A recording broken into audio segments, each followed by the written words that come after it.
Bruh, you know, after Warren Buffett sold off all his Apple shares, he bought into securities. I also didn't understand what the hell securities were, but I got to doing some research and I figured it out. And he made a lot of money because here's a rendition of what securities are in a crypto format. So let's say I had to launch my own governmental securities into crypto. I'd practically only be able to sell to tech firms because you have to trade crypto on tech. You can't trade crypto as just being a human being. A human being buys securities, but a tech firm would obviously have to buy crypto securities. Securities are basically what the company that's registered onto the stock exchange, so that if that company crashes, the person in possession of those securities can trade that money back into the system for a profit, meaning that another investment bank would take its place and buy up stocks to the amount of that company that has its own security, like certificate.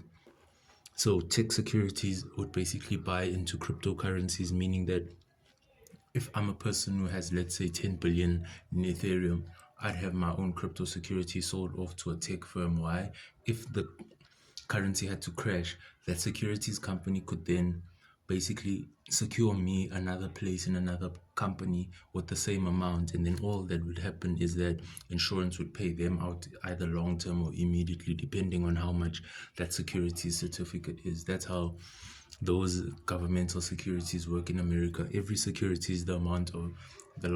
some of the largest companies in America.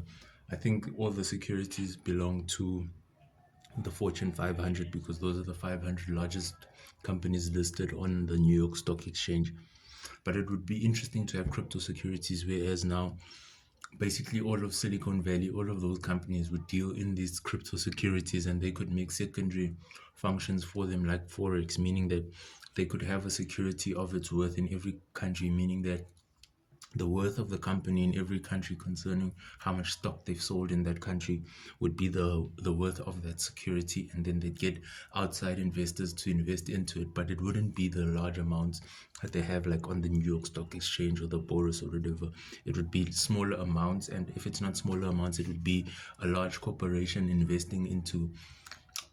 coupons, and then those coupons would get dealt out into the people that invest into the right type of stocks, meaning that it would be like a coupon market, which would be hard to lose because I mean, like any company would be willing to give a discount if they know that someone bought a coupon 6 months ago, and in 6 months it pays out, maybe like a Coca-Cola coupon, and it pays out maybe 32 liters over 30 days, meaning every day when you get back from work you take a 2 liter, and maybe then that coupon lasts 6 months. That would be something to look into, because all that would take is about, let's say, 100 Rand investment, and then you wait for 6 months and you get 30 free 2 liters, which isn't that bad if you think about it. If maybe you're capping it at, let's say, 50,000 people invest into this, and then us as a company would buy them each 32 liters, and then over the span of 30 days daily they'd get a coupon onto their tech, meaning that they're buying it from a company that's under crypto securities, meaning that those companies have a standing point that even if their tech had to get stopped being sold on the shelf, they'd still be able to survive through anything.